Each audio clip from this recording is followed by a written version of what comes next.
Happy Sabbath, everyone.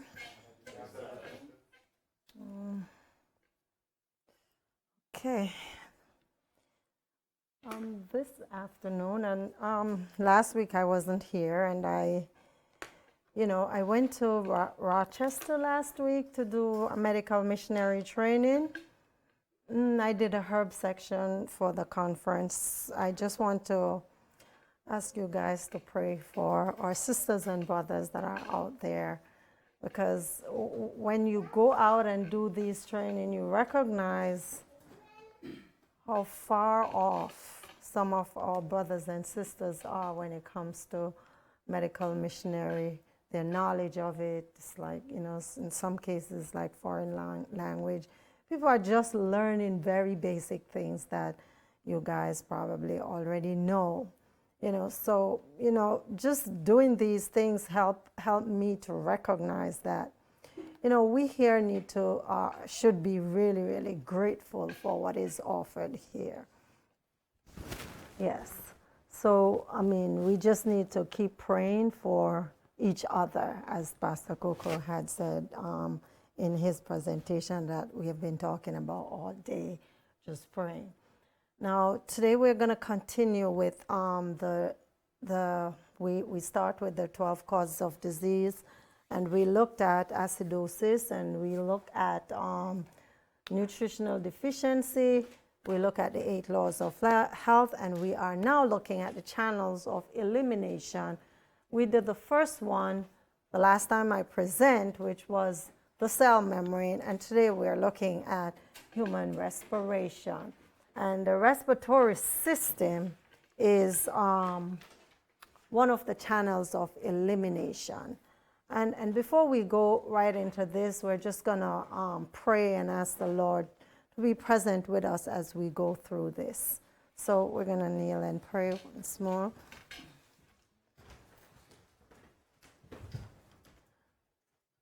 Eternal Father and our God, as we come before you, Lord, we thank you, Lord, for your goodness and for your mercies, Lord. Lord, you have been with us throughout today, Lord. And Lord, we tarry here a little longer, Lord, and we're asking you, Lord, to dwell with us. Abide in our hearts, Lord, and help us, Lord, as this information is imparted to each one of us, Lord. Help us, Lord, so that we will be able to implement it. We will be able to even understand what is being imparted, Lord. Lord, we ask for your guidance, we ask for your presence, and we ask for your Holy Spirit in your holy name. Amen.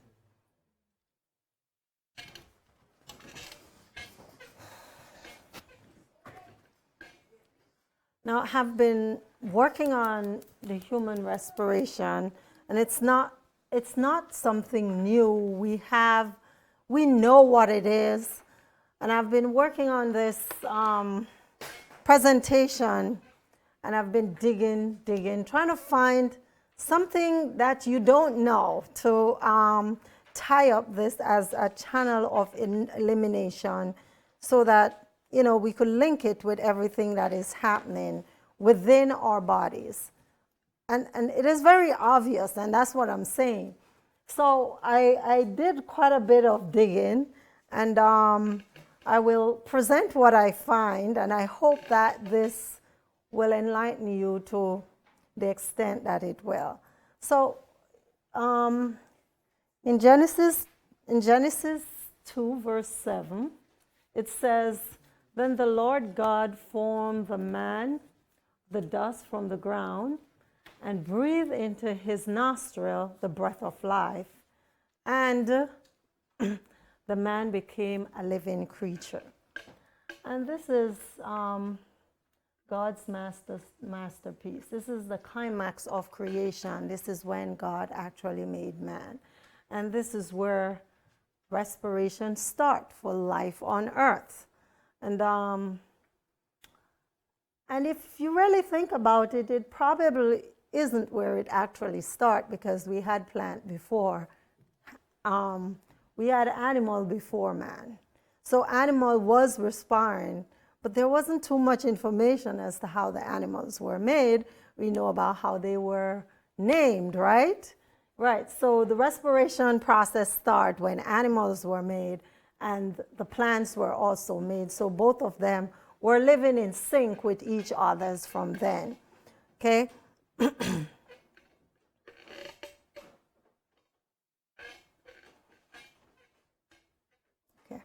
just checking.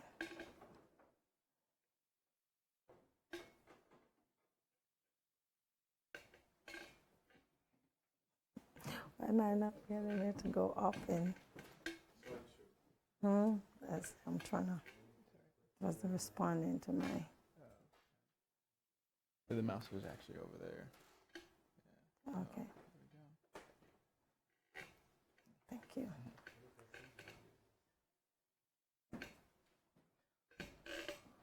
Okay. The next text that I found that, that spoke about the breath or respiration in the Bible, as we call it in this presentation, the Spirit of God has made me, and the breath of the Almighty gives me life. And that's Job speaking there. Okay. Now, in this presentation this evening, what we're going to look at, we're going to look at the basic function of the respiratory system, how it works, describe how it maintains homeostasis within the body, and state the features of the alveoli, which allow efficient gas exchange and the correlation between the lung and other organs. It seems like a lot, but, we'll get through that. Okay, so what is respiration? In biology, respiration means different things. So here we have cellular respiration, and this is the process in which energy is released from the breakdown of food in the presence of oxygen. So what this is saying is that this is a long process, and this process is really what they describe in advanced biology as the Krebs cycle. If we were to look at the Krebs cycle, to understand the depth of cellular respiration, it would take some time, but it's not impossible. But that's what is described as the Krebs cycle somewhat, how this energy ATP is produced. Now, respiration is the process of gas exchange, and the most popular understanding of respiration is gas exchange. That is what we are familiar with.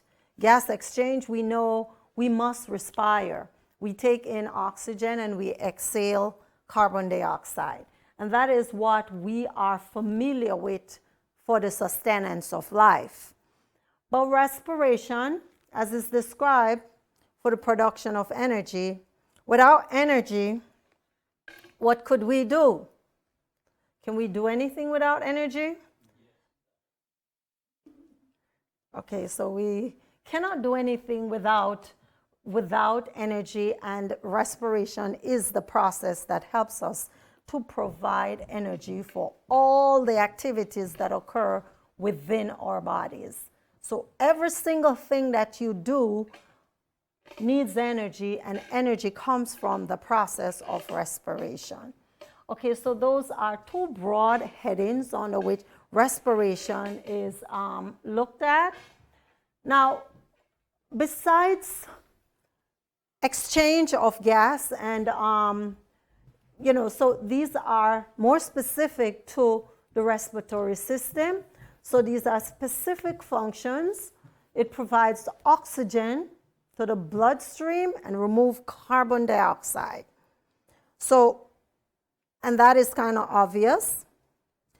Now, enables sound production or vocalization as expired air passes over the vocal cords. So if we weren't able to respire, we wouldn't be able to make sound. We wouldn't hear. So respiration helps in vocalizing things so that we could speak. And that is why, if you understand how the trach work, when people have a trach in, they cannot speak through their regular voice box. They have to press and then the sound will come out. So the respiratory process is very crucial for vocalization. It enables protective and reflexive non-breathing movement such as coughing, sneezing, to keep the air passage clear. Okay, so when you cough and sneeze, it's in an effort, it's a reflex action which is protecting the body or trying to keep the passage through which you breathe clear.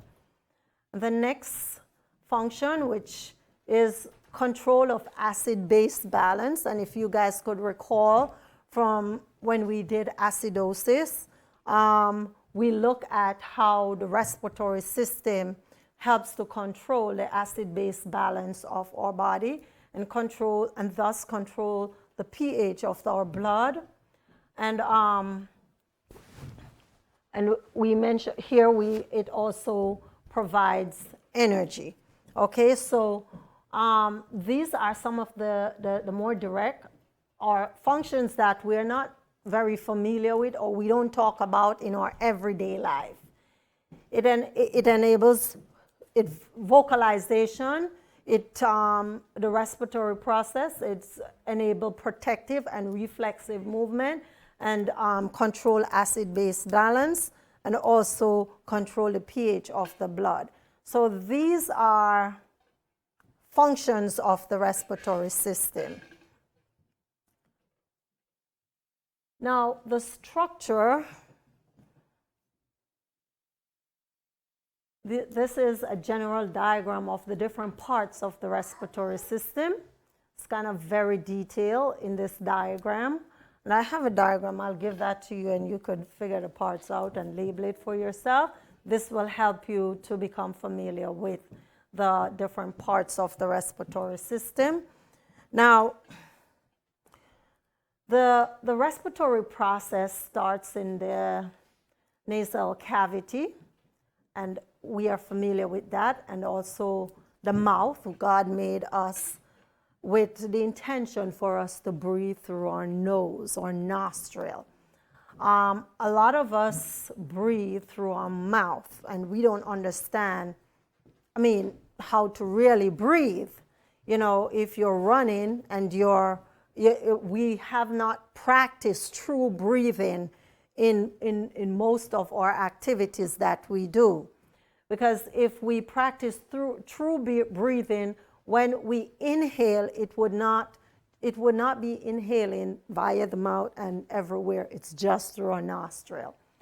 When we breathe, for the most part, we are very shallow breathers. We breathe out on the surface. And we're going to look at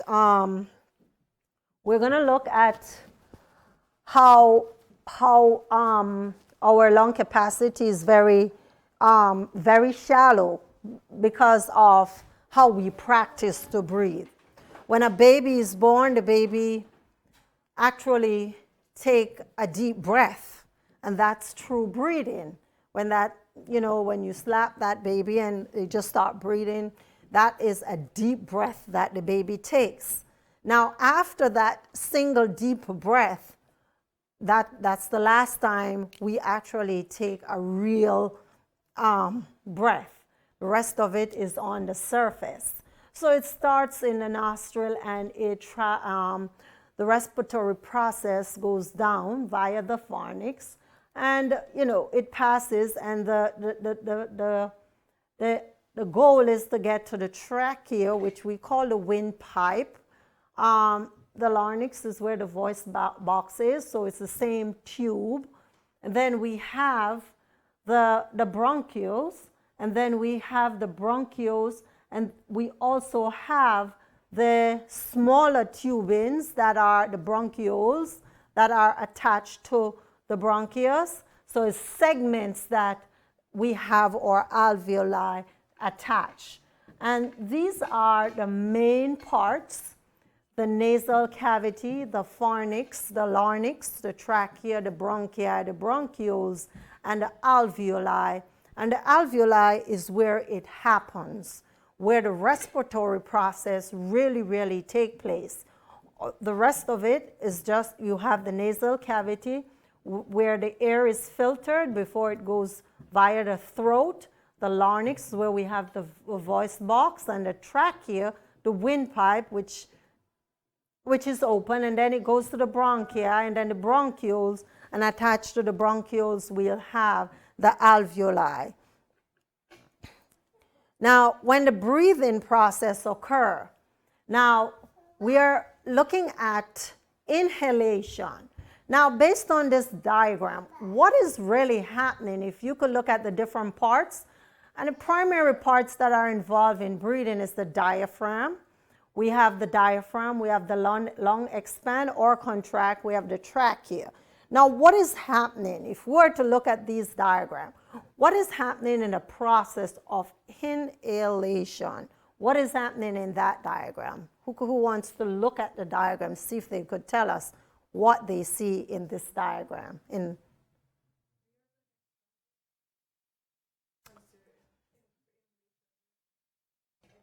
Use the mic.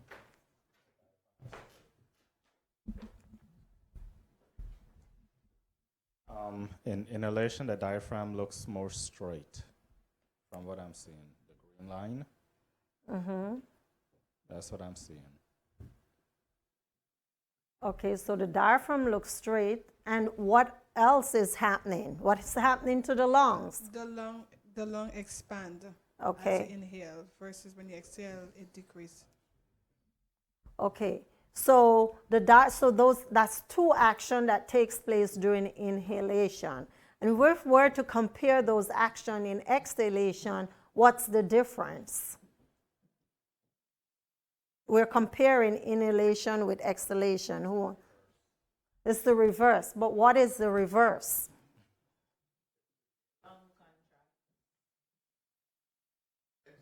We look at inhalation, which is this one. Yeah. The diaphragm contracts and flattens. Okay? So when you inhale, and try that and see what happens.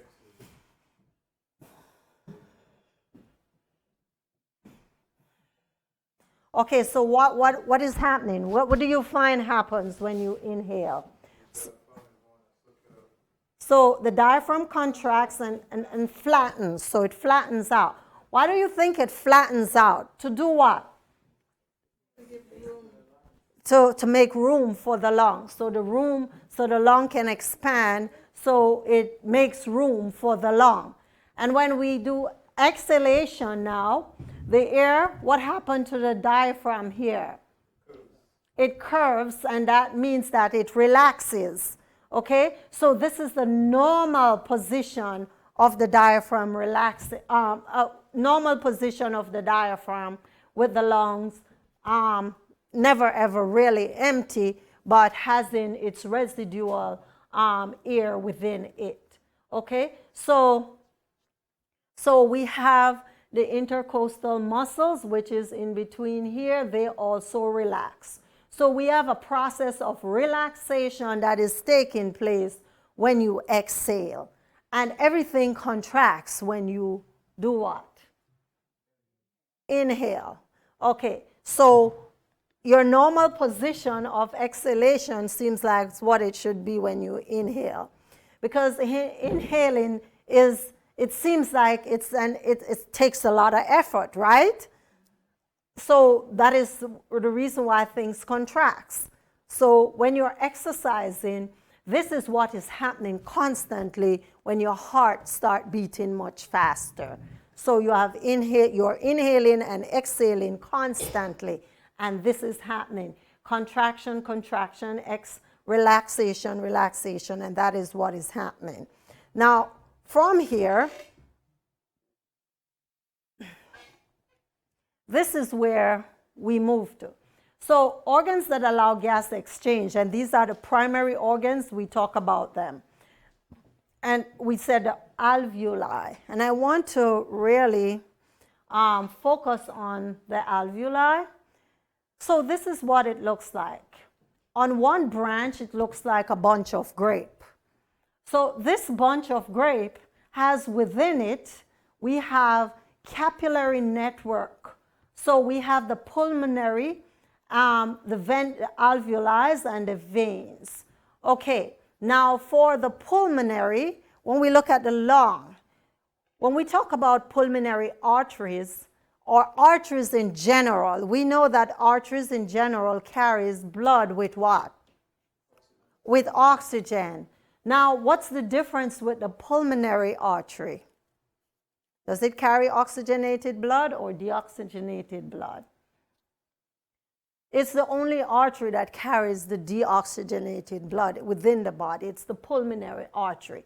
So this is where we have gas exchange, or the displacement of carbon dioxide and oxygen into the blood vessel. So it's a displacement process that occurs.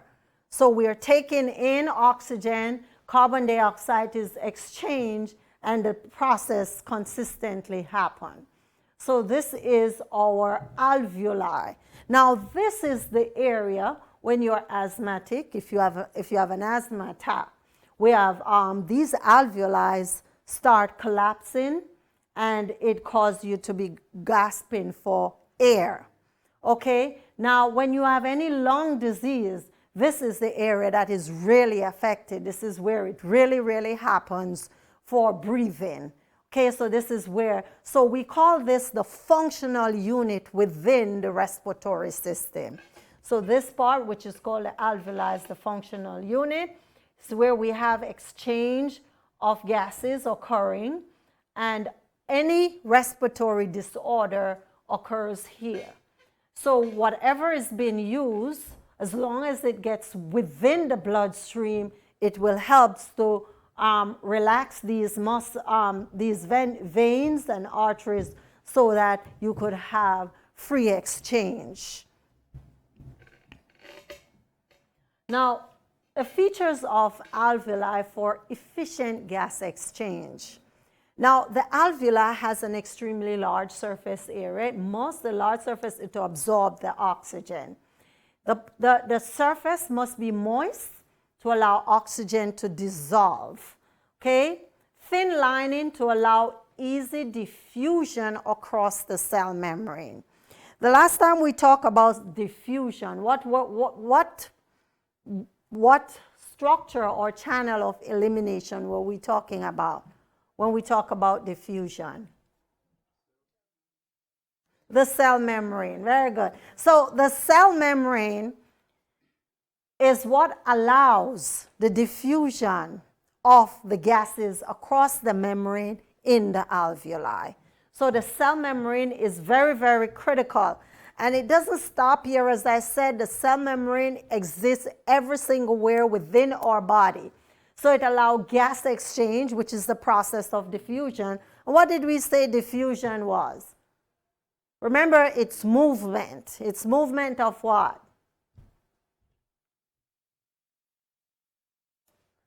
It's movement of molecules from where to where? Think about where the oxygen is moving from to where? From an area of what?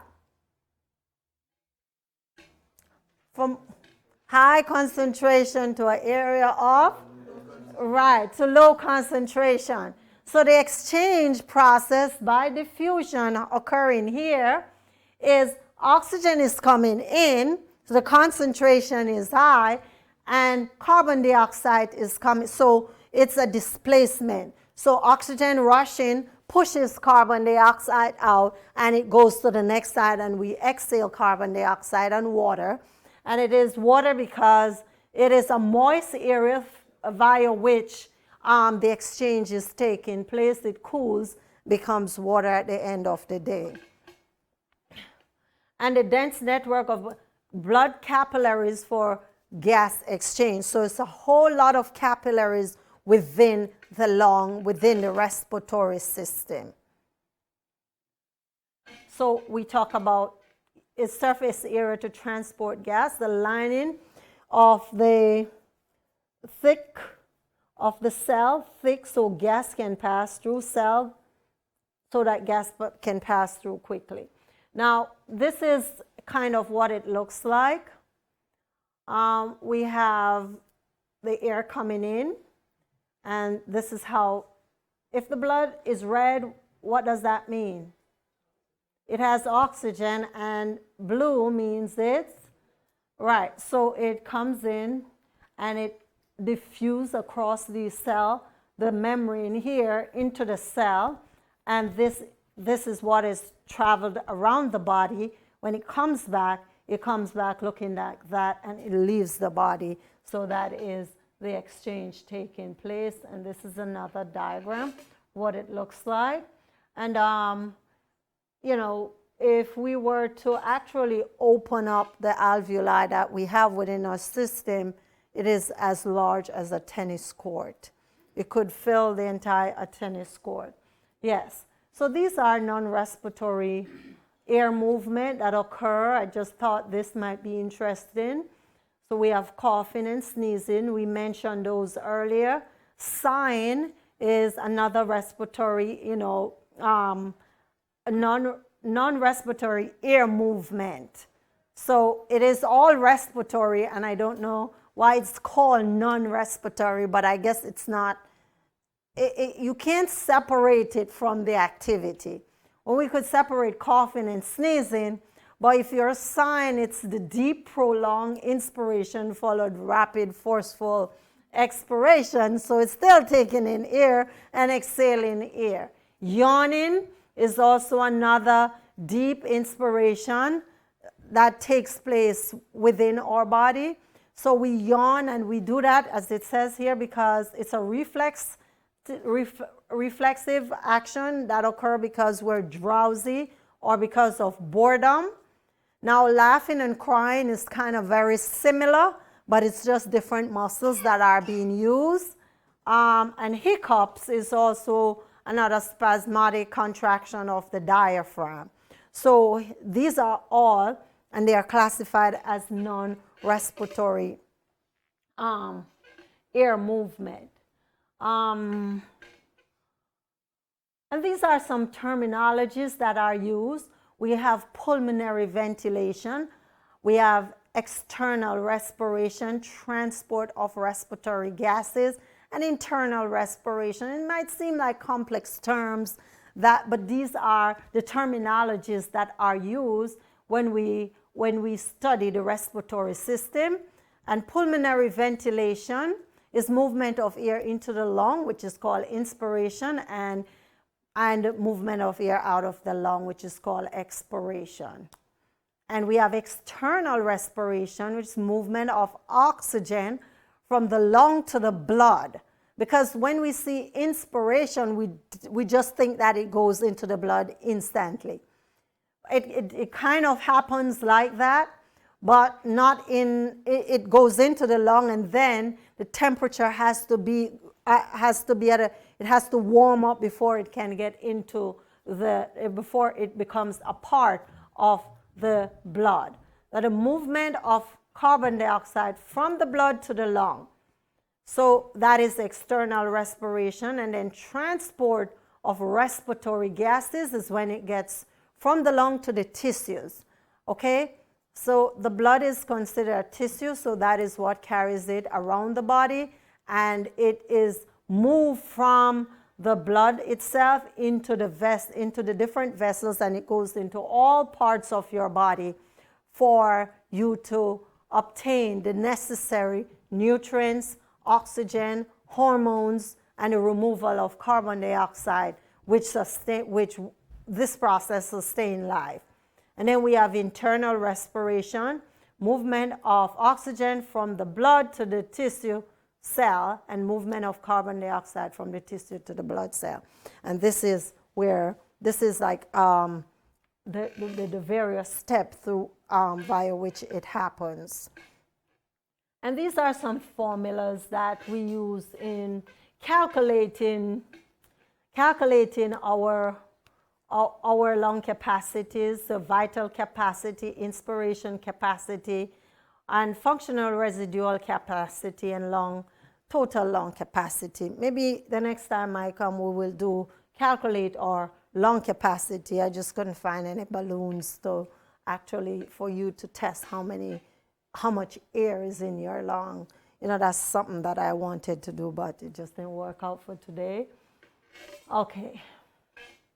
Now, we mentioned, okay, so we have systemic gas exchange. This is carbon dioxide loading, and we call this the Haldane effect. Haldane effect, and this is named after the person who actually discovered it. And this is the lower the partial pressure of oxygen and saturation of it in hemoglobin, the more carbon dioxide can be carried in the blood, because it's the hemoglobin that carries the oxygen, and if we have less hemoglobin, then we're going to actually carry less oxygen. Oxygen unloading from hemoglobin molecules is really what, you know, this is referred to. Now, the blood chemistry and respiration rhythm. Now, hydrogen ions concentration strongly influence respiration. Now, carbon dioxide constants strongly influence respiration, and oxygen constants have little effect on respiration. Now, it is as a result of the carbon dioxide concentration, we have what we call sensors all over our body that kind of detect when oxygen level is low. These sensors are send off signals, so the nervous system must be in tune. It sends these signals, and when oxygen concentration is low, we start hyperventilating, and this is a cry out for oxygen in the body. So this is how we know that we need oxygen.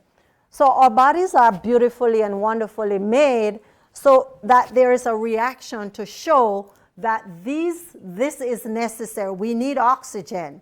So for everything, even pain, when we feel pain, we have to be grateful that we can feel pain. Because it's always a signal to tell us that something is wrong within our system. It might seem like, okay, why am I feeling pain? Or, you know, for whatever reason. These are terminologies that is used in science to describe it. And we look at hydrogen ion concentration when we talk about acidosis already. When we talk about acidosis, we talk about the concentration there. We have tidal volume, and this is actually, you know, inspiration, reserve volume, expiration, reserve volume, and residual volume. And these are all different, when you study the respiratory system in detail, or you actually work with the respiratory system in the medical field, these are some terminologies that you will come upon. And I just thought that it's important that you are familiar with them, or at least see them once, so that you could, at least if someone comes to you with these terminologies, you could say, okay, these are at least familiar with me. I'm familiar with them.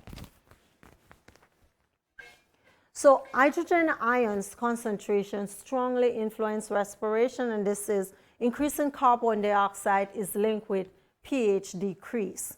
So once the carbon dioxide gets high in your system, your pH drops. If your pH drops, what does that mean? Exactly, you become acidic, so it is called acidosis. Okay, so once it drops, your body becomes acidic. And when that happens, hemoglobin tries to dump as much oxygen into the system to reverse this. And it could only reverse this to the point of what you have existing in your body. So if your hemoglobin is low to that extent, then it wouldn't be able to suffice that, and that could cause serious damage within your system. So our oxygen will attach itself to hemoglobin, and if there's not enough hemoglobin in your system, your oxygen, or your ability to reverse your pH, or to bring it to the normal pH that it should be, which is around about 7.23, to maintain the normal pH for your blood in order for it to function efficiently. And then we talk about exercise. This is one way. Now, for people who have sickle cell, they have a problem with surface area absorbing oxygen. People who are anemic, they also have a problem absorbing oxygen and maintaining a normal pH level within their bodies. Now, exercising is one way of bringing up your oxygen level within your body, and this is one of our laws of health. Now, it can bring bring up the oxygen level as much as your body is in tune to work with this process. And as I said, if your iron level is low, it's pointless you go out running and trying to exercise to bring up your oxygen level. It's not going to happen. And and if you're sickle cell, these are people who you don't recommend to go out and try to exercise as a way of bringing up your oxygen level.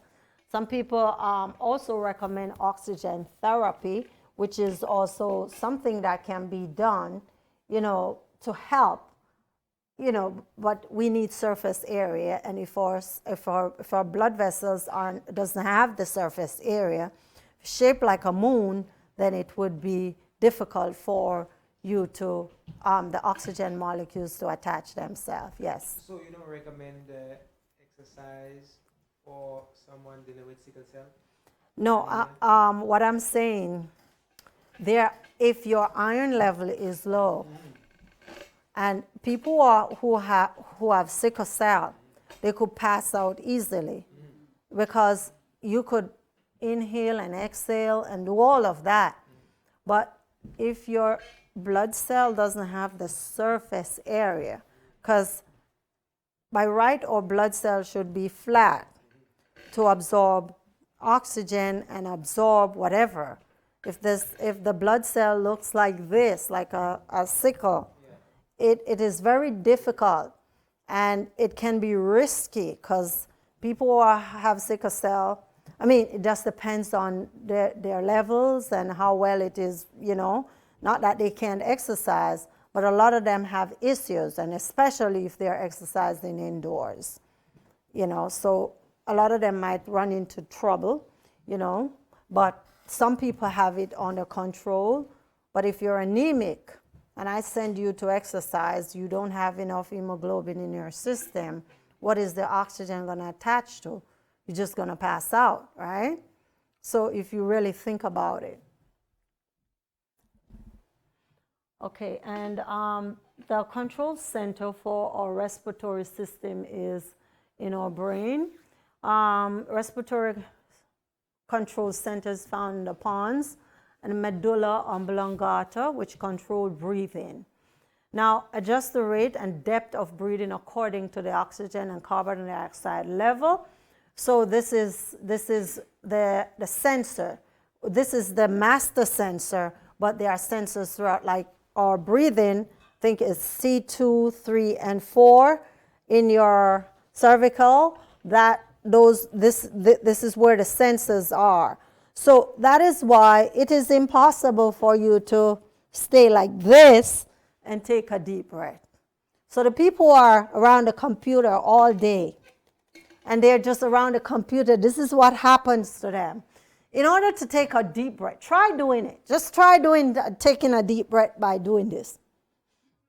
How far can you go? You can't take a deep breath. So it's C1, C2, 3, and 4 that regulates breathing in your cervical here. This is where the sensors are. And there are many other sensors throughout the body. Sends the signal via the nervous system through to the oblongata, and that's how you, there are some people who might just be suffocating and they just have to do this to take a deep breath. So the only way we can take a deep breath if we stand up straight, and this is our original posture, okay? Okay. Now, these are some of the causes of lung disease. We have smoking, or the most common causes of lung disease. We have smoking, which is, very big. We have secondary smoke, which also affect people and causes lung disease, and it is on top of the list. Radon is a colorless, odorless gas. In many homes, you'll find this gas and is recognized to cause lung cancer. And asbestos, which is almost everywhere. This is a natural mineral fiber that is used in insulation, fireproofing material, car brakes, and other products. Asbestos can give off small fibers that are too small to be seen and can be inhaled. And a lot of these very old buildings, they still have asbestos in them. The fibers, you cannot see it, and you'll inhale it, and it causes scar tissues. It causes scar on your lung, and you'll find that people are coughing constantly. They don't know why they are coughing. We have just so many lung disease that occur as a result of asbestos in New York City and other cities where they use these material in the buildings, especially when we get very dry.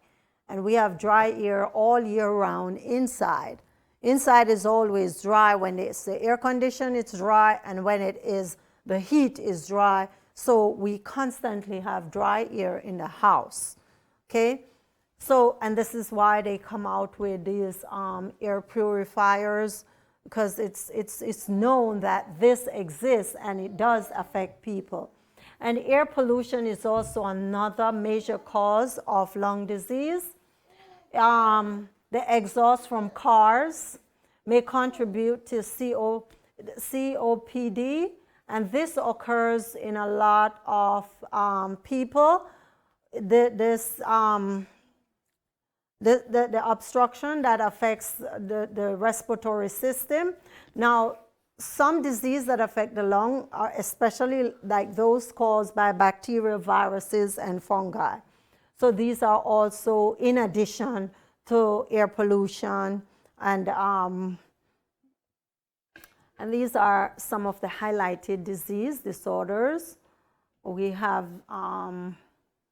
several different ones, which some of them you guys might be familiar with. We have these are clinical disorders. We have hypoxia, deficiency of oxygen, oxygen toxicity. This is not something that we are familiar with. We know that too much oxygen in the body is dangerous. It becomes free radical and it damages our cells and eventually result in cancer. We have COPD,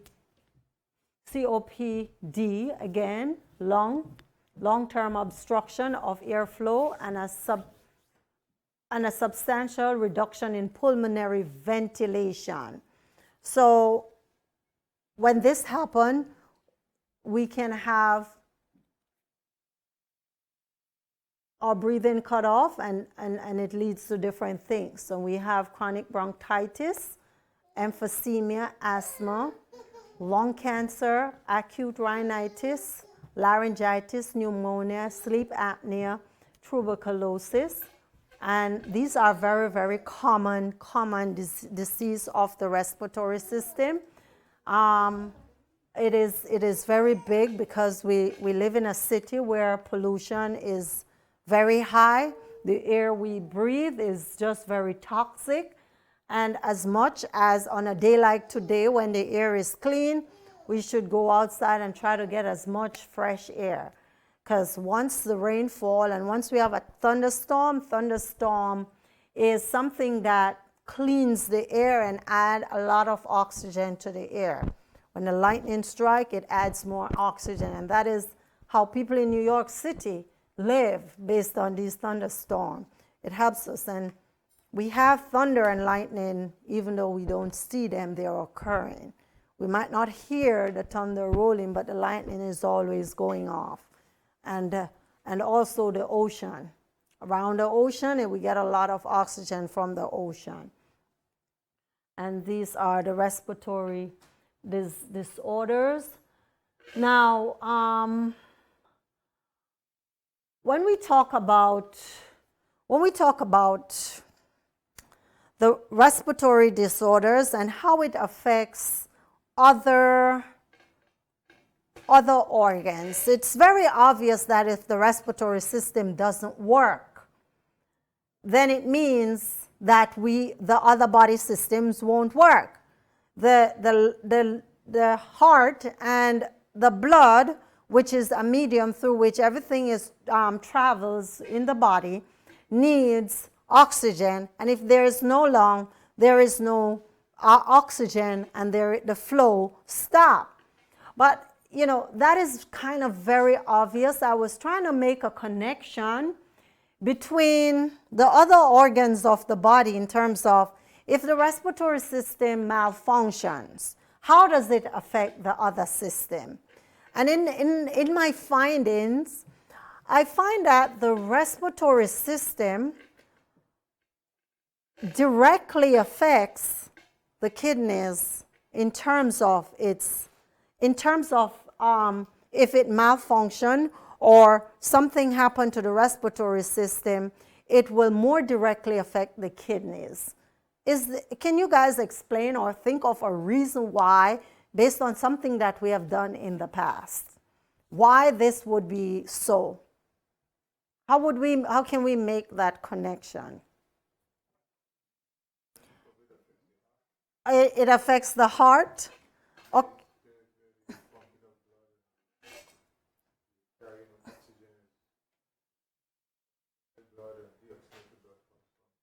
So, but it goes through the liver too. Yeah, so I'm trying to see if we could make a connection based on something that we had done in the past. Maybe that might, huh? The cells? Okay, it all has to do, because this, in my research, I find pulmonary renal syndrome. And I tried to find a connection to the liver, connection to the digestive system. And it does impact the digestive system because we talk about the digestive process. If there was no oxygen, we could not digest, we could not have energy. There would be no energy if we could not digest, if there was no oxygen. We cannot digest food without oxygen. So we know it directly impacts the digestive system. All the systems are impacted. But in terms of research that was done and disease the correlation. So if we talk about pulmonary renal syndrome, kidney-lung relationship in vasculitis, right? So vasculitis, which is exactly. So it's inflammation that occurs in the vessels, and then we have systemic lupus. This is another pulmonary renal syndrome, okay?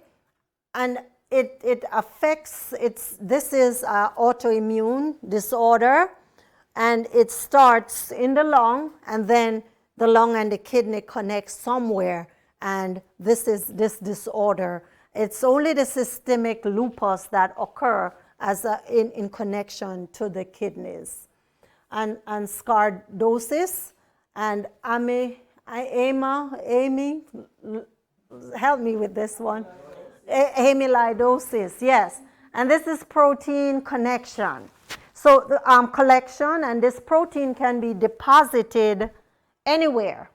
But for this particular condition, it is the deposits of protein in the the connection between the lung and the kidneys. So it's protein constant collection. And I was trying to expand this research so that, because we talk about protein and its impact on the kidneys. We know high protein diet impact the kidneys greatly. And I know it has to do with the filtration process, how it filters. And the body doesn't store protein. Protein has to be released. And once you eat a lot of protein, you'll find that you urinate a lot more. So I was seeing that it puts a lot of stress on the renals and glomeruli and all of that. And sometimes it ends up in blockage in these vessels, which end up causing serious problem, which result in kidney failures for people. And in the past, we talk about causes of acidosis. Can we remember this? We talk about, we categorize acidosis. We talk about respiratory acidosis. Can we remember that? Can we make a connection now? When we talk about respiratory acidosis, how does the respiratory system result in acidosis? Huh? Too much oxygen? Any other answer? A lack of oxygen. Right. So remember when carbon dioxide level go up, means that the pH level goes down, and as a low pH is an acidic environment for anything, and it causes that respiratory acidosis. And then we have metabolic acidosis. Where does that occur? Okay, you said metabolism? I'm just trying to figure. Huh? It occurs in the blood? Okay. Okay. Can we remember that? Metabolic acidosis starts in the kidney instead of the lung. Okay, so this is a part of the first presentation we did on acidosis. So I just thought that in order to make the connection, it would be good to just bring it back, because seeing that in this research, the primary connection between the lung and any other organ, it goes the opposite way, but not from the lung to the organ. So we find that the kidneys and the lung truly work in conjunction with each other, and they actually work to maintain the pH of the body. And that's what the lung, when we look at it in general, it boils down to maintaining the pH of the body.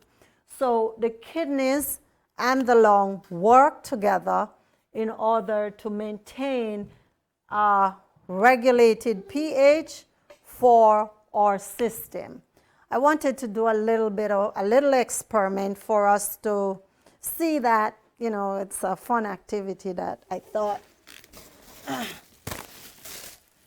we all could do. I just need some water in a few of these. Just a little, yeah. Maybe you could pour 1 cup of water, and then we could do this. It's gonna prove to us that, take one, yeah, you could give them out.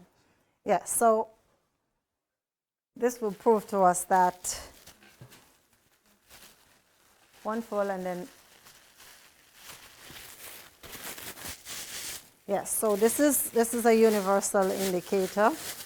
I was trying to find something that would change color, that would give us, as proof to us that we actually exhale carbon dioxide. You don't need to prove, the cup is that small. You want the big one? No, it's all right. So let's, bring some more. More water? Yeah.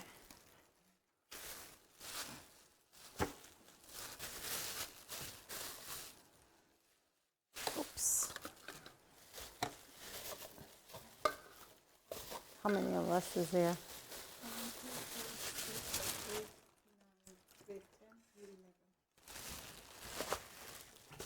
11 people, Including yourself? excluding Including me. yourself? Okay, excluding you is 9 adults.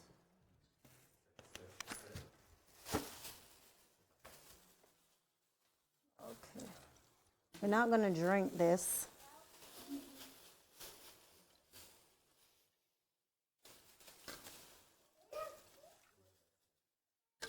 Oops.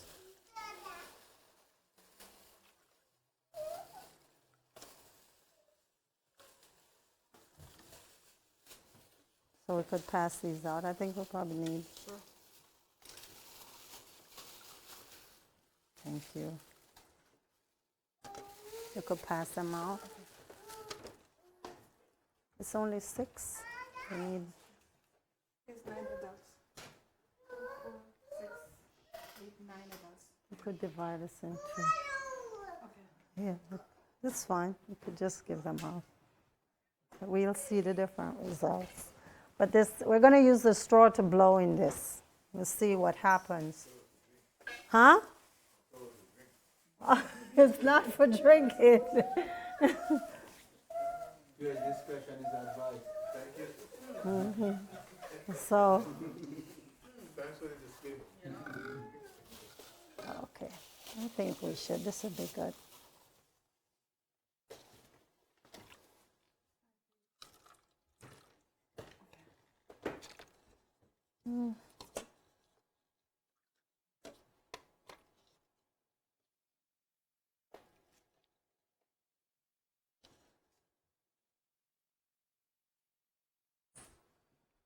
It's not for drinking. Please don't drink it.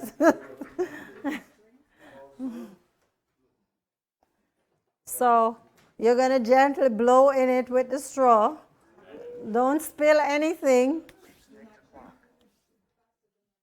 Do not drink, do not drink. Yes, so this is going to prove to us that there's lots of carbon dioxide. Do not suck on the straw. You're blowing in the straw.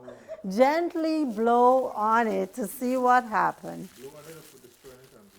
Whichever way. You could put it in it and blow inside. You see, well, keep blowing. You got to blow.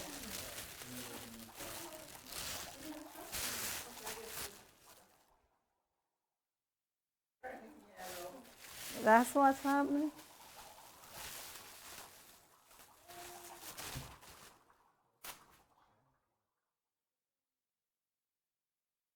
Keep blowing. Keep going. Oh, that sounds good. We should have you guys do that.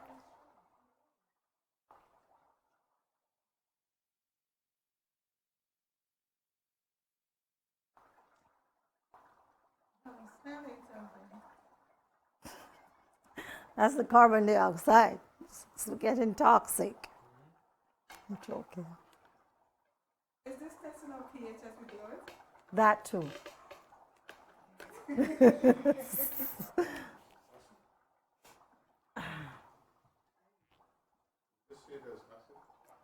Yes, that is now acidic. It says that carbon dioxide is acidic. It is what you exhale, and you actually exhale carbon dioxide. Blowing it is going to change the color from, yeah. No, it's not, that is not saying. That is what passes out of you naturally. It is in you. How much is in you is something different. We'd have to do a series of tests to say whether you're acidic or not. Yes, so that is to prove that we do have carbon dioxide. We exhale carbon dioxide. Yes. It's a universal indicator. Yes. So we could. Yeah, I mean, you buy it, yes, buy it online. I mean, you wouldn't get it in the regular stores, when you do science, like, Yeah, Yeah, you could throw it out. I just wanted you guys to see. Throw it out, don't drink.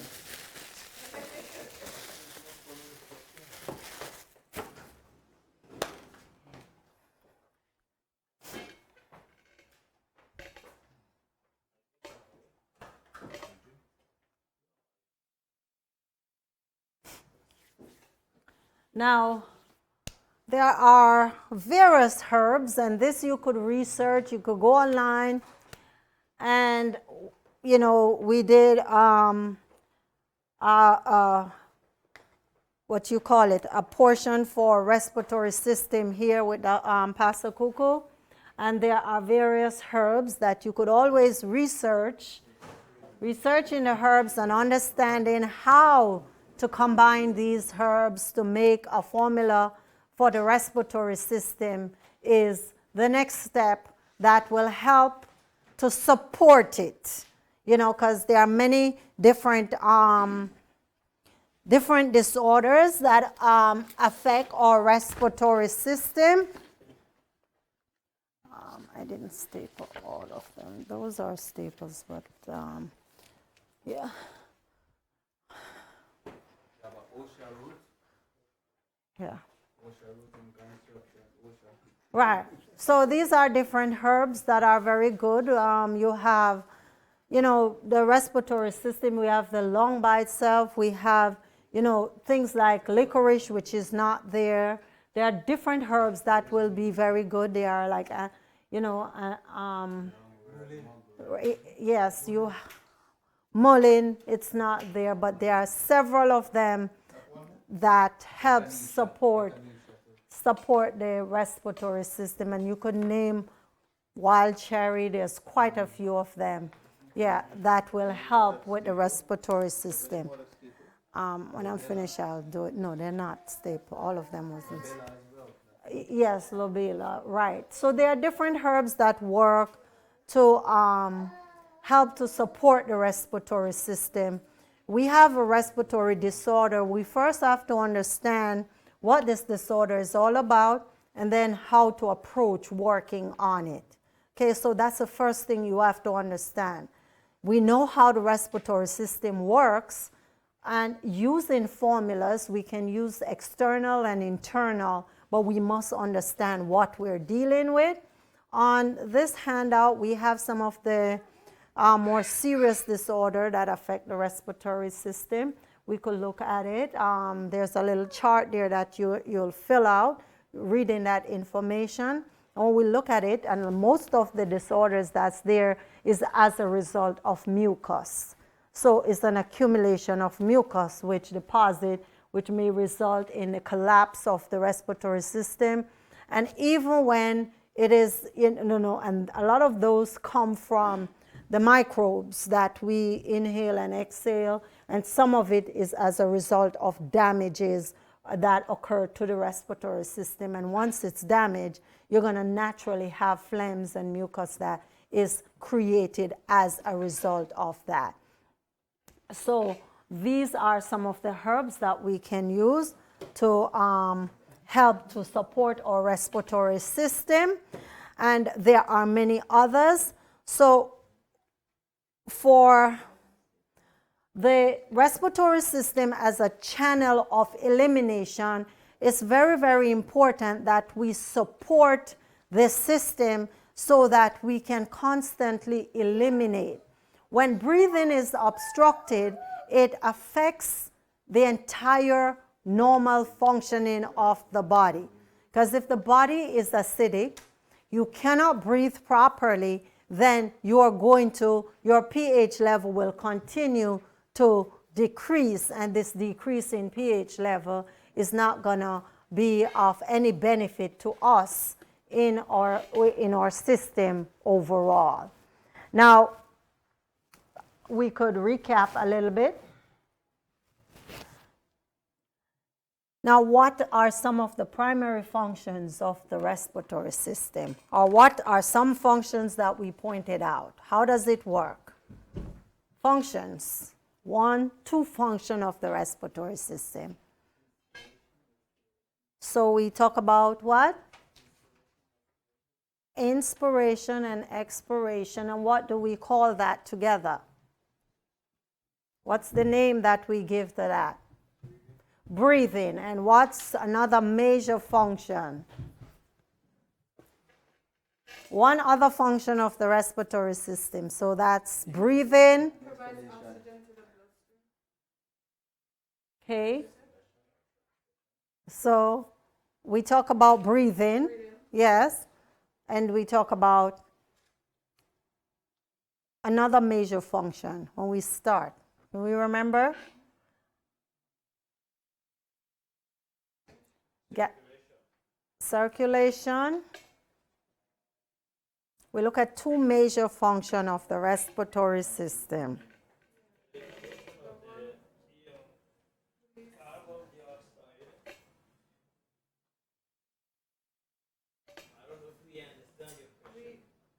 With two major functions of the respiratory system. We said, and that's breathing. It releases energy from the breakdown of food. Exactly. The next one is the release of energy from the breakdown of food. So that's the next one, two cellular respiration. So we break it down into breathing and cellular respiration, and we look at it as breathing, but the next thing that we talk about was the how it breaks down to provide us with energy. So we talk about cellular respiration and breathing. So that's two major functions. Don't ever forget that it is through respiration that we obtain energy. That is one of the major functions. Now, what is another major role that the respiratory system provides in the process of respiration and breathing? Cellular respiration and breathing. What's another major thing that the respiratory system does to protect the body? Maintain. Exactly. It maintains the acid-base balance within the body. And what is one structure within the body that the respiratory system works directly with? Circulation, another one. So circulatory system, they work directly with each other. Now, if we talk about another body structure that is affected mostly when the respiratory system is affected. The kidneys, right. The kidneys is one of the primarily affected when the respiratory system is affected. Are there any questions? The herbs that you list.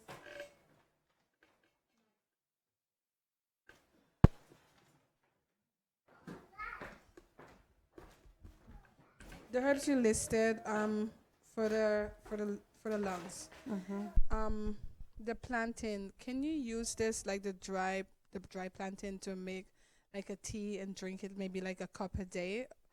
And is it something that we can drink on like on a daily basis? Like I normally take a cup of herbal tea a day. So on one end, can I incorporate this like maybe like once a day for a week? Take just to drink the plantain teas.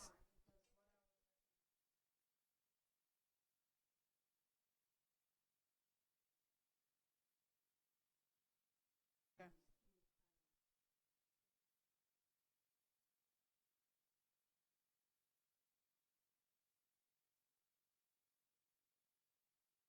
Also, is this the plantain herb in particular? Is this something that kids could drink also?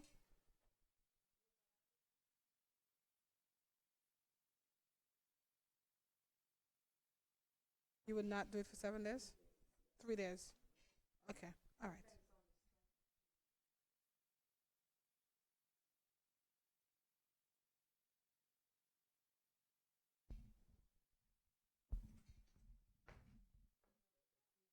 Dosage with these herbs is usually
Long tonic. We remember? I think I wasn't here yet. No, we did long tonic here. We gave you some. You remember that day I gave you that thing to drink? We make the whole thing. I don't think you was already here. That day we did also the infrared light on the chest. How you do the X-ray light on the chest with herbal chemo, all of that, and then you project the X-ray light on the chest of the person. Yeah. If with the MSO and everything, and then you project the light on it. Oh. Take it into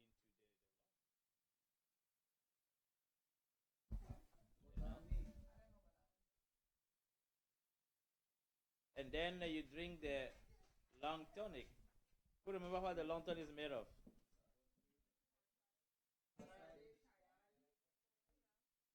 Yeah, how's the amounts? You gotta see the measurement. Go check it out. Yeah, because I can tell you this: you will save people life with that thing. It's very strong. It heal. People have asthma for years. You do that, and then you also drink the herbal tea. Like she was giving you the herb for the lung, the herb that break mucus, prodigiosa, the herb like elderberry, and one of the strongest one is what you call it, guinea hen weed root. Put guinea hen weed root and you make a tincture from that. Guinea hen weed, the roots, you made a tincture. When you're gonna use the tincture, you put in hot water to evaporate a little bit of the alcohol, so you don't get drunk by taking some. You know, and then you are taking your herbal, your long tonic, at least 7 times during the day. You cut off every mucus forming food from your diet. You change completely your diet, and you're doing the chest X-ray every day, or every other day, depend how old is the person. If you do very well in a month, you can remove your asthma forever. And many people do it, they were surprised to see how the result it was. So natural things just require from you to be dedicated and do it very well. You know, it's just not a pill to take, but it's something you have to put yourself into it. You know, some of the people you had to put them do the worship park, to do a lot of stuff. You know, clean up the whole system, flush the lymphatic fluid. It depends how heavy the person, how clogged up is the person, the regular lifestyle. If you are asthmatic, you're eating cheese, egg, bread, rice, everything mucus forming. You can pray every day. You're not gonna be well. You will not be well. You know, so it go with lifestyle, everything, and how much you put yourself in. You can be free. You can be really, really, really free. So when we do stuff like this, who are the people here have the book of Elder Maimon Wilson? Okay. Those who don't have, get your copy. I have a lot of practical things there. So what we do is like, when the study is done like this, now it explains things to you scientifically, how things works. Then you start preparing your thing and you ask for questions. You seek for it. So for next time, I suggest everyone to prepare 10 formula for 10 different lung disease. Okay, that will be our homework. Start putting things, put it in practice. Otherwise, you're going to listen to all of these lectures, and then when you face somebody, say you don't know what to do. The lecture is gone. You know, it's what you do in facing this case that is very important. Yeah, for each disease. Okay, let's say 5 lung disease, 5 lung disease, but you make 10 formula for each one of them.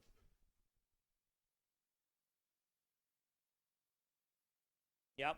Like if you take asthma, you make 10 different formula for asthma alone.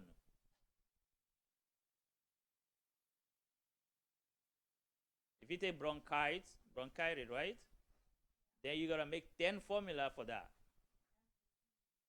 Emphysema, same thing. So you check the herb, the nutrition, everything that is needed for that treatment. And you remember we give you how you treat any disease, what to put in it. Because without that, and try, like Brother Randy was telling me this year, he spent the whole winter, he never coughed. Why? During the whole winter, he was drinking elderberry and all the stuff he needed. He was saying, like, it's amazing. People are coughing around you, just suffering. My head, they can't sleep because this and that. But so it is life-saving things unless we really take it personal. Sister Mabel was saying how she used to have pain in the body. Now she don't have no pain anymore. That's great. Then we can help somebody else. You know. Now she have a ton of herb.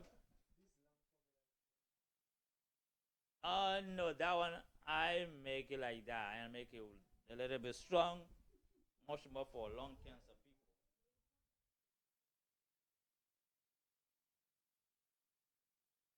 I want to write a formula and make it. Yeah.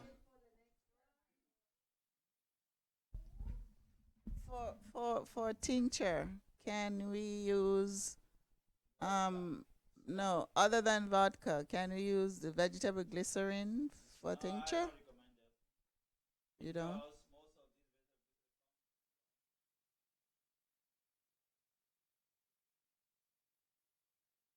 Because most of these quality one. And when you're going to use the tincture in a very hot water and let it set, alcohol going to be evaporated. Okay, when you put alcohol in a very hot situation, okay.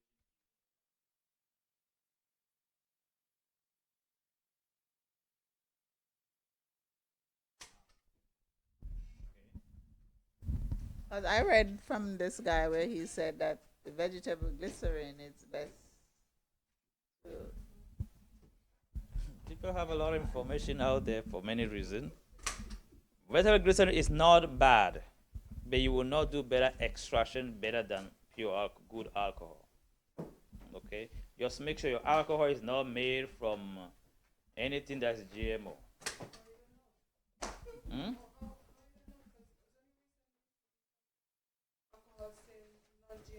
Okay, by the way, if you see any alcohol and they put corn on the bottle, don't buy it. Because they make that alcohol from the corn, and corn is GMO. So just don't touch it. You see, they put it on the bottle, like they put the corn like that. Hmm?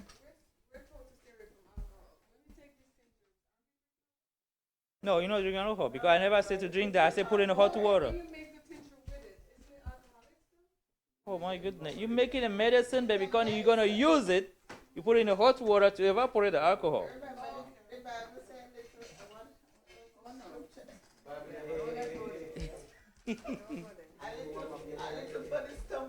No. What he was talking about is different. He's not talking about alcohol. He's talking about pure wine. People take this thing because resveratrol in that grape is really healing, for many reasons. Somebody else? You know?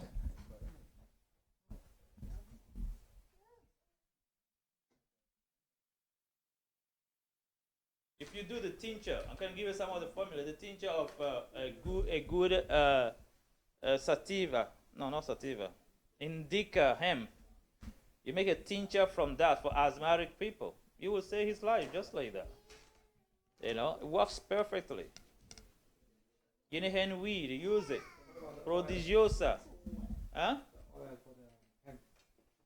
Yeah, you can use the oil, you can spray some on the chest, all of that. It depends on how you want to make it a protocol. Because the protocol must have diet, it must have the lights, you might have some sauna in it, you must have some wet sheet pack in it, and then lung tonic, and everything that's needed. You're going to have, like, for example, omega-3 in the diet. More omega-3 you have, that easily your bronchi will be open. Omega-3 is responsible for opening up your bronchial tube. so you can breathe easily.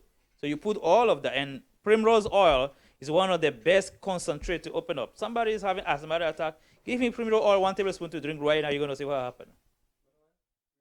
Primrose oil, or if you have indica hemp, primrose. Or you have a Guinea hen weed tincture. Give him some to drink. The next minute, the very next minute, see the person breathe very well. You don't need to run to any emergency room. It works like miracle. Or indica hemp, make a tincture and give me a little bit. The only thing about that one, you drink the tincture, wait for it. You have it, take some good nap for maybe the next 24 hours. You know? So if it's a situation of life, you can just use it, or you put in hot water and give it to the person. And then you put something on the chest and light it up and then make long tonic. If somebody is asthmatic, you kind treat as asthma. It's not impossible to treat asthma. You can remove it, believe me. You can heal it completely. Okay? And if you're asthmatic, you have to have things that always, your 911 must be with you. You must have tinctures in your bag all the time. Asthma attack take you anyway. Just drop some under your tongue. You're going to become like normal next minute. And it saves you very, very well. You know? Somebody else? So try things. Ask for things. So please define 5 disease, 10 formula. Okay?